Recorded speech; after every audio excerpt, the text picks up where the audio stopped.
Hola, muy buenas, saludos.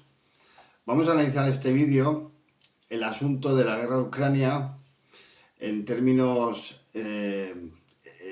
actuales y también haciendo un poco de retrospectiva, ¿no? Porque me he dado cuenta que, pues, sobre todo por YouTube, que es por donde más proliferan los análisis de la situación política internacional en la actualidad, pues realmente hay análisis de todo tipo, muy variados, incluso muy distintos, con conclusiones totalmente contrarias y diferentes. Y en general yo creo que a mí me parece que no dan en el clavo, en el quid de la cuestión, y por eso pues me he animado a hacer este vídeo y a ofrecerlo, ¿no? A consideración de los que quieran verlo, ¿no? Entonces, pues yo creo que todo esto es debido a que los analistas o improvisados analistas o expertos o improvisados expertos, pues yo creo que más bien lo que hacen es mezclar o que sus preferencias o deseos o subjetividades interfieran en el análisis que pretenden hacer, ¿no? O también, pues, otros también optan por ser simples lectores de noticias, que yo creo que es que estas cosas está muy bien porque se puede tener una especie de prensa en audio, pero que yo creo que hay que ir un poco más allá de todo esto que está ocurriendo y sobre todo hacer una retrospectiva, una reconstrucción histórica del asunto y sobre todo en torno a Estados Unidos. Esta yo es la cuestión y yo creo que esto no es lo que se hace porque generalmente pues muchos youtubers o canales pues viven bajo el apremio de las visualizaciones, de tener muchos suscriptores y demás, ¿no? Entonces este tipo de ocupación pues hace que no se pueda en muchas ocasiones tener un enfoque más amplio, ¿no? Abrir el foco y tener un análisis un poco más completo, porque seguramente ellos piensen que el éxito en YouTube estaría un poco en el día a día, en la noticia, en la última explosión o el último trueno de Trump y este tipo de cosas que tanto pues amenizan y entretienen al personal, ¿no? Pero que realmente esta no es la línea que un análisis riguroso tiene que seguir. A mí anticipo desde ya, que a mí, pues realmente esto de los suscriptores y esto, pues yo no estoy metido en este jaleo.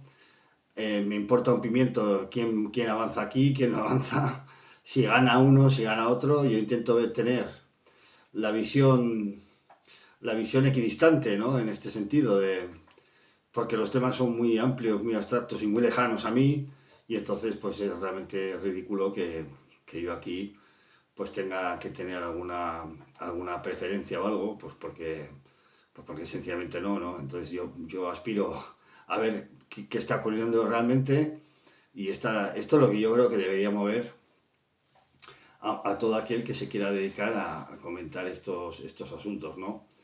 Sin ir más lejos, por ejemplo, esta es una máxima que tienen que cumplir, por ejemplo, cualquier servicio de inteligencia. Cuando se encarga un informe a un servicio de inteligencia, pues lo último que debe hacer el funcionario de turno es hacer un informe acorde a sus deseos y preferencias. Eso es catastrófico, porque entonces no se está orientando bien al servicio de inteligencia en algún sentido.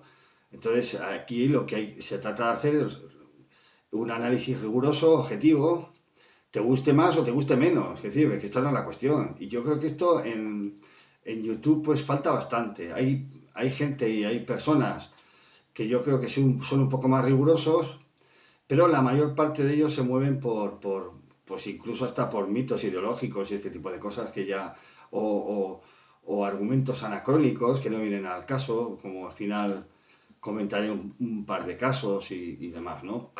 Entonces, en definitiva, a lo que vamos. En este relato de posguerra, que ahora mismo, en el que están inmersos todos los factores de esta guerra de Ucrania, tenemos ahora mismo prácticamente diario, pues esto, pues se podría titular eso, un relato de posguerra y ver y distinguir sobre todo este relato de posguerra que es pura propaganda lanzada pues por políticos, periodistas, analistas, politólogos, lo que ustedes quieran, youtubers o lo que sea, y en esta lucha se está ahora. Pero yo creo que aquí lo más importante no es atender a esta propaganda, porque aquí decir, pues cada uno dice lo que le da la gana, todo el mundo hace la propaganda en sentido que le interesa para, en esta guerra cognitiva, influir en la gente y este tipo de cosas. Pero vamos, a mí esto realmente me interesa poco, porque generalmente incluso esta es una propaganda burda que causa risa. Entonces, no sé. Entonces, yo creo que lo más sensato es, y más acertado, es hacer un análisis, ¿no? Intentaré ser breve y conciso y muy concreto para que se entienda. Entonces, en este relato de posguerra yo señalaría lo que he denominado jerarquía de los perdedores. En toda guerra, el final de una guerra, pues hay una jerarquía de perdedores y hay una jerarquía de ganadores. Siempre en toda guerra. No hay un solo perdedor y no hay un solo ganador, sino que generalmente tanto el perdedor como el ganador tiene unos aliados detrás que conforman una especie de tejido geopolítico que bien ha salido victorioso o bien ha salido perdedor, y por así decir, ¿no? Y entonces en esta jerarquía de los perdedores, pues tendríamos en primer lugar en la cúspide de la pirámide, tendríamos a Estados Unidos, a continuación por debajo la Unión Europea y ya por debajo en último lugar a Ucrania. Esta es la jerarquía de perdedores, ¿no? Entonces, ¿cómo es posible que este hecho tan evidente como es la instigación, el promover la guerra a través de Ucrania, que Estados Unidos lleva tantos años intentando desencadenar y que finalmente en febrero del 22 lo consiguió? ¿Cómo es posible que esto se haya perdido de vista? Pues yo creo que hay una explicación. La explicación es el cambio de presidente que ha habido en Estados Unidos y que precisamente su papel histriónico de lanzador de truenos y de acaparar todos los días titulares por todo tipo de causas es el que haría perder realmente pues retomar cuál ha sido el origen y el objetivo y la finalidad de esta guerra, y esto se está perdiendo de vista. Entonces, ¿cuál es el mecanismo por el que se pierde de vista esto? Pues muy sencillo, que el que está más arriba en la pirámide de los perdedores le empieza a zumbar a los enanos que están debajo, dando una sensación hegemónica y de poder. Bien, esto en primer lugar. Y en segundo lugar, en que todo el discurso y todas las amenazas y lo que dice Donald Trump constantemente desde que es presidente de Estados Unidos estaría dirigido a cubrir unas carencias que Estados Unidos, con respecto al poder que Estados Unidos ha tenido como imperio. Esta es la cuestión. Entonces él está encarnando en esta primera definición que Gustavo Bueno da de imperio, que es el propio emperador,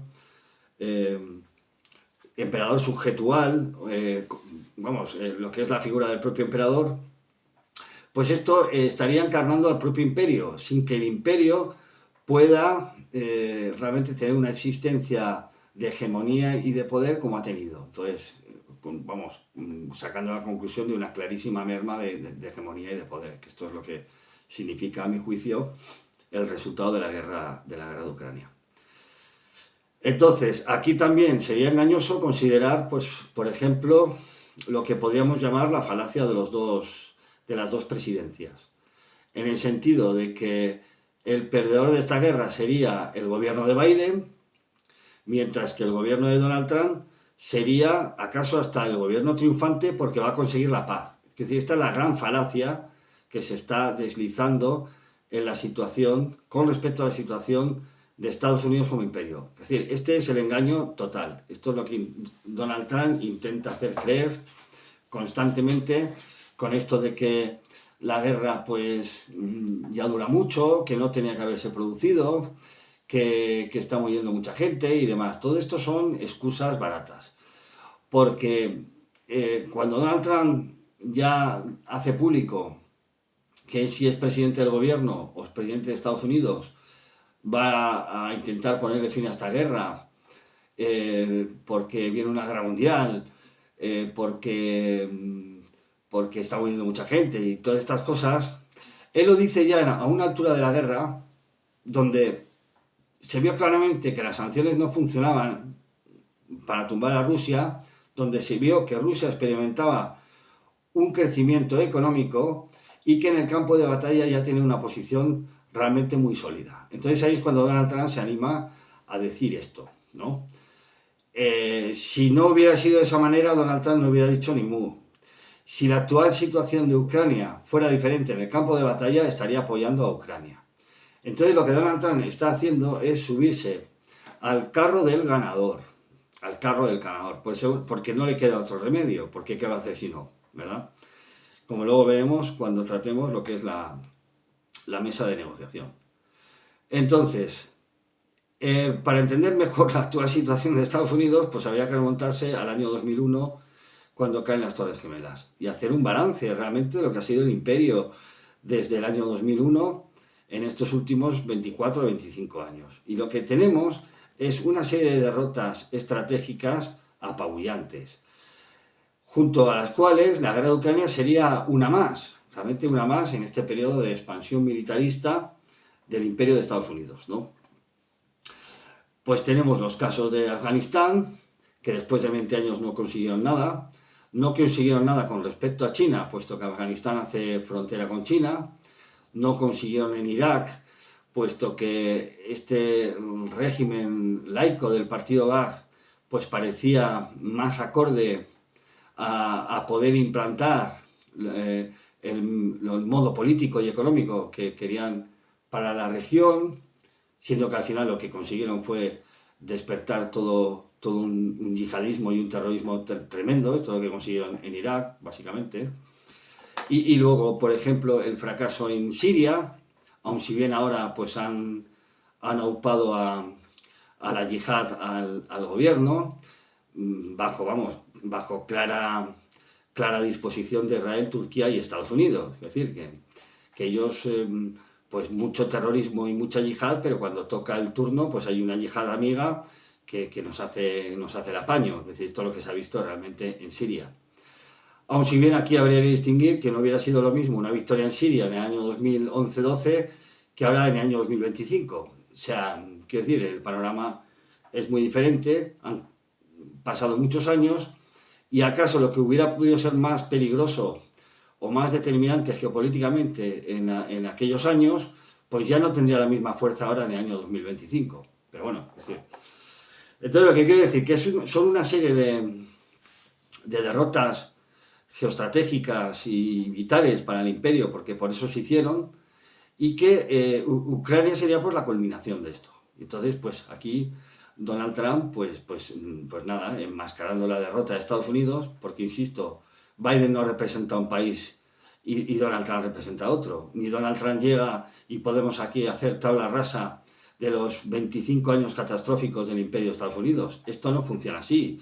Y es más o menos, pues este corto plazo, estas miras milimétricas con las que se mueven los analistas hoy en día, que parece ser que hay que analizar las cosas a un día, a un mes o a 3 años. No es cierto.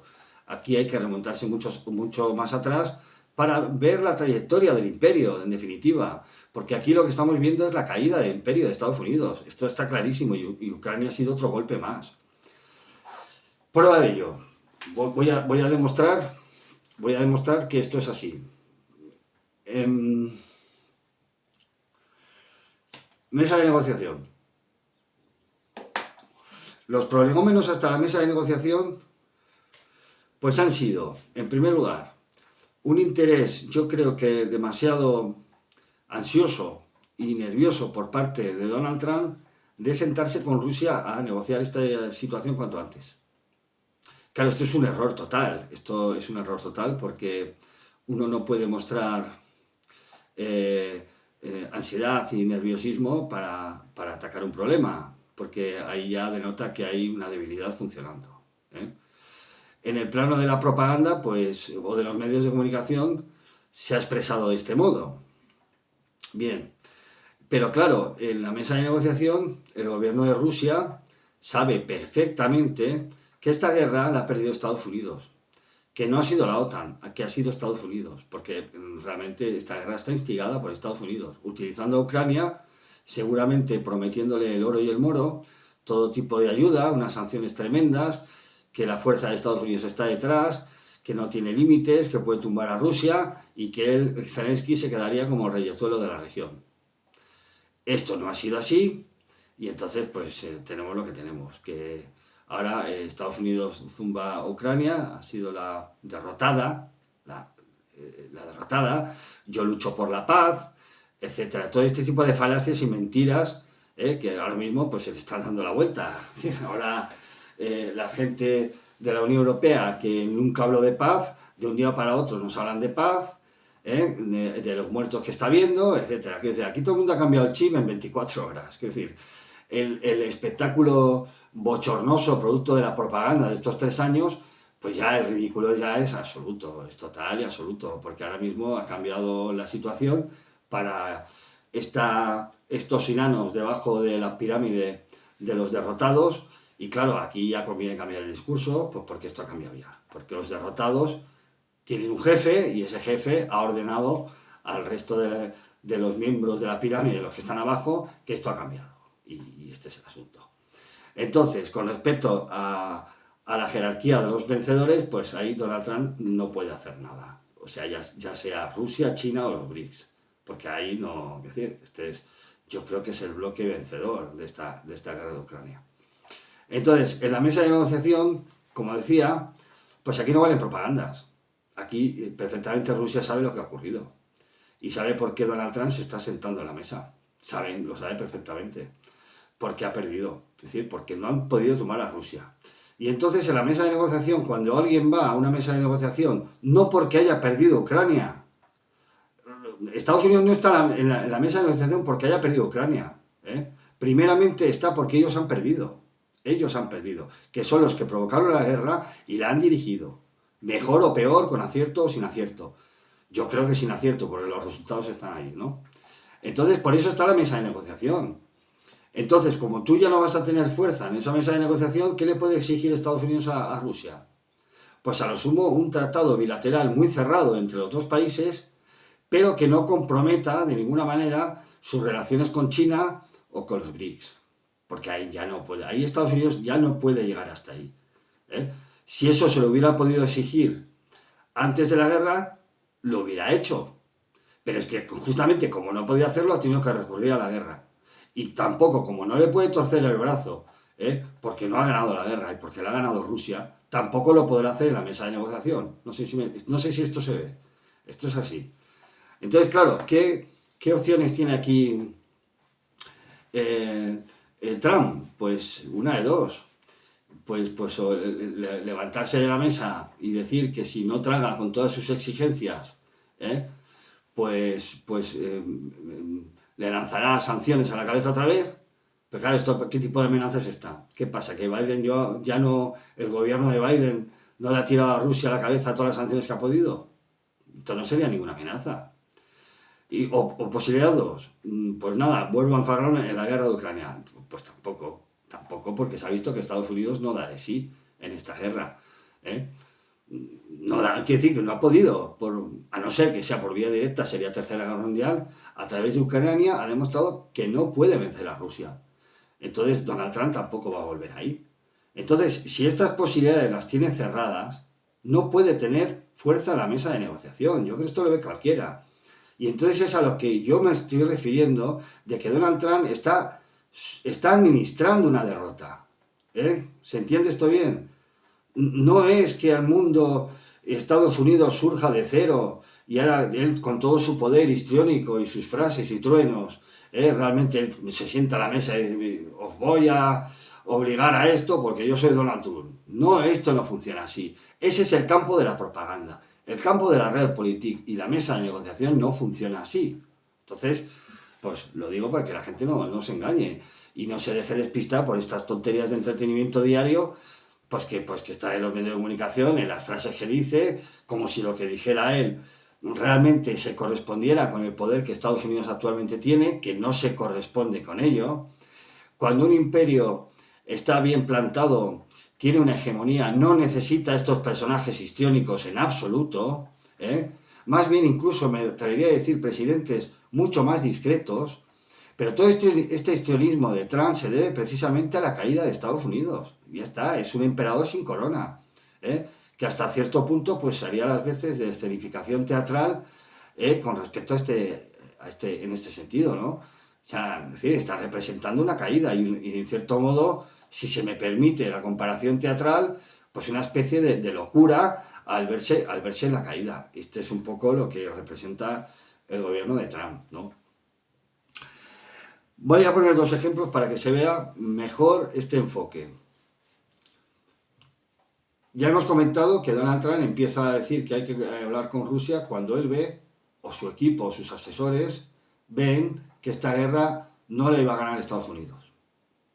Y digo Estados Unidos, no es que la OTAN haya sido derrotada, ha sido Estados Unidos, que es el que se ha desmarcado de la OTAN, el que quiere pactar una paz en Ucrania con Rusia. ¿Por qué? Porque el resto de la OTAN no quiere esa paz, quiere más guerra. Entonces la OTAN no ha sido derrotada. Lo que pasa es que sin el apoyo de Estados Unidos, el resto de los países de la OTAN no van a ningún lado. Pero realmente el que mueve ficha para tratar con Rusia es Estados Unidos. Y está así, ¿no? O sea, que decir, ni siquiera la OTAN ha sido derrotada. Porque ¿qué es la OTAN? ¿Qué es la OTAN? Realmente es Estados Unidos. Es así. Entonces yo creo que decir la OTAN es un eufemismo. También es algo indefinido que no es decir nada. Tampoco. Porque también la OTAN son los países del este. Y con respecto a los otros países no se consideran tan perdedores. Porque quieran tener otra relación con Rusia. Como países secundarios. Al que le hubiera correspondido seguir haciéndole frente a Rusia es justamente el que no quiere hacerlo. Porque no puede, repito, no puede. Si Donald Trump pudiera apoyar hoy en día a Ucrania porque estaría mejor plantada en el campo de batalla, lo seguiría haciendo. O sea, no intentaría hablar con Putin. Y si tumban a Rusia, pues se acomodaría a esa nueva situación e iría después a por China. Que esto era el plan, tumbar a Rusia para ir después a por China. Este era el asunto y esta era la estrategia. Y esto es justo lo que ha fallado. Entonces,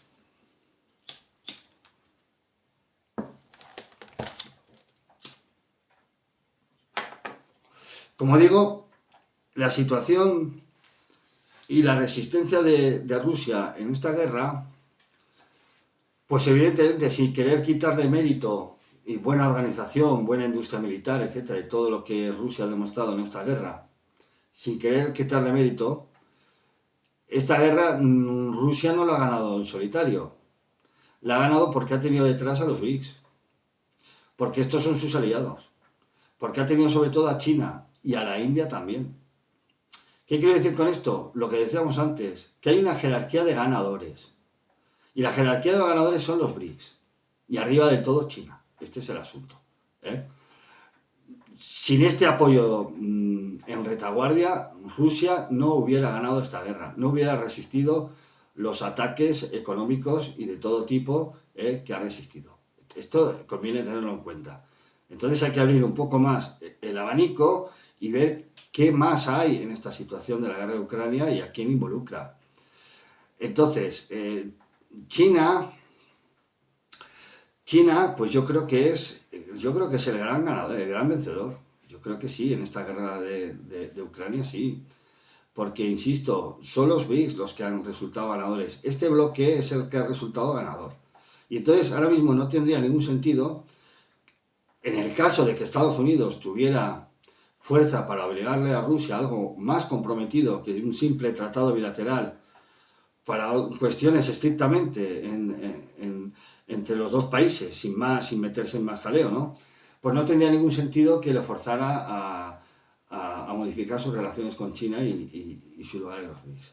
¿Por qué? Pues porque este bloque ha funcionado y este es el que le ha permitido a Rusia hacer frente al imperio. Yo creo que al último ataque del imperio, en tanto en cuanto lo hemos conocido, que es Ucrania. Si la Unión Soviética cayó en Afganistán, el imperio de Estados Unidos ha caído en Ucrania. Y a partir de ahora vamos a ver otra cosa. Por supuesto, con planes diferentes que pueda tener Donald Trump, diferentes porque no puede sostener la hegemonía del imperio o no quiere hacerlo, porque este es el punto de vista de Condoleezza Rice, que ellos tienen una visión de Estados Unidos de imperio, realmente es esa la que tienen, no les entra en la cabeza otra. Y Condoleezza Rice siempre se ha referido a que Estados Unidos no puede replegarse sobre sí mismo, que tiene que seguir perseverando como imperio, porque si no, a buen seguro caerá. Esta es la visión que tienen los defensores del imperio. Y bueno, los planes de Trump pues están por ver, pero la situación que ahora mismo tiene Estados Unidos y el papel que él tiene es, repito, el de gestionar una derrota, administrarla de la manera que sea con Rusia, pero esta es la que hay, no tiene mucho más. Entonces, también, bueno, pues como a título informativo, ya que en Europa pues estamos muy entretenidos con Donald Trump y su actualidad de titulares y truenos, pues no estaría de más comentar brevemente qué está haciendo China actualmente. Esto es, yo creo que lo que no hay que perder de vista, porque yo lo digo muy claramente, a mí me parece que China es el imperio y la fuerza hegemónica, vamos, yo creo que decisiva. Yo creo decisiva. Tiene elementos mucho más saneados y más fuertes que Estados Unidos, que los va a hacer valer, que va a aumentar su poder y su influencia y su crecimiento, y que en este sentido yo creo que China representa la savia nueva del capitalismo. Esto es un relevo, es decir, es un relevo allí donde una potencia imperial pues decae con un modelo capitalista como ya tiene el mundo entero, pues siempre hay otro imperio que le sucede y que sigue manteniendo este sistema de producción y económico, y en este caso China, que es la savia nueva realmente. Posteriormente pues puede haber otras, como por ejemplo la India, Brasil o quién sabe, ¿no? Entonces, yo esto no tengo casi ninguna duda, ¿no? A mí me parece que Estados Unidos va hacia abajo, no va a poder mantener, desde luego, el ritmo de China, que va a ser más fuerte a partir de ahora, porque China también ha trazado sus planes para esta posguerra de Ucrania, o este periodo posterior a la guerra de Ucrania, ya tiene sus planes. Y hay uno muy importante que versa sobre una ley que ya expusieron, lleva un tiempo expuesta a la consideración de los chinos, los empresarios.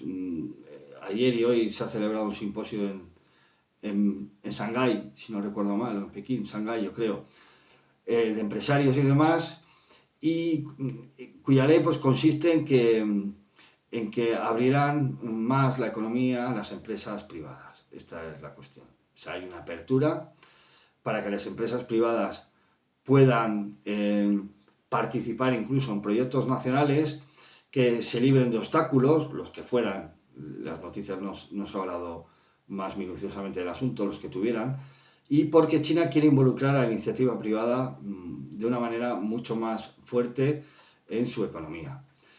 O sea, yo creo que esto significa que el Estado y el gobierno chino va a dejar de tutelar en cierto grado la economía. Y esto, claro, esto puede tener un alcance realmente tremendo de potenciación de esa economía, pero realmente China realmente es un monstruo industrial, comercial, que si de momento pues si no ha dado más de sí es porque está muy tutelado. Esta es la cuestión, porque si realmente esa economía la sueltan más, Estados Unidos, vamos, no tiene ningún futuro. O sea, esto realmente hay que empezar a verlo así. Y lo demás a mí me parece propaganda de gente pues qué sé yo, pues que entiendan que el mundo tiene que ser de Estados Unidos siempre, no sabemos muy bien por qué. pero que la realidad es otra. Los imperios van y vienen, como hemos visto. Pues qué sé yo, surgió el Imperio Español, el Imperio Británico, los pequeños imperios europeos, quiero decir, todos los imperios tienen su momento y tienen su decadencia y desaparición y le suceden otros. Y esto es lo que estamos viviendo ahora mismo. Entonces, sic transit gloria mundi, esto es así y lo que tienen que hacer los demás estados es adecuarse a las nuevas situaciones, quizás tener unos planes que se anticipen al resto de alguna manera, porque ya vayan apostando a un caballo ganador. Y yo creo que la confusión que existe ahora mismo es porque no se ve claro qué está pasando. Hay gente que yo creo que lo confunde. Yo ya sí que empiezo a entrever que lo que estamos viendo es la caída de Estados Unidos y el auge de China en un periodo muy coyuntural de la historia, donde esto se va a resolver quizás en menos tiempo del que la gente se cree. Entonces, porque claro, la situación de Estados Unidos es muy débil, económicamente, industrialmente muy débil, su sistema financiero es un capitalismo de casino insostenible que está en el vacío, la deuda es gigantesca, la gente no puede pagar las deudas, no puede ahorrar nada. Quiero decir, no tiene salida y sin embargo China es una savia nueva, en definitiva. Tiene una fortaleza en muchos sectores que Estados Unidos no tiene y que perdió hace 40 y 50 años. Y esta es la realidad que hay que ver aquí. Entonces, por eso digo que yo creo que yo aporto una visión de cómo se puede contemplar lo que está ocurriendo ahora mismo, ¿no? Entonces, pues yo creo que hasta aquí.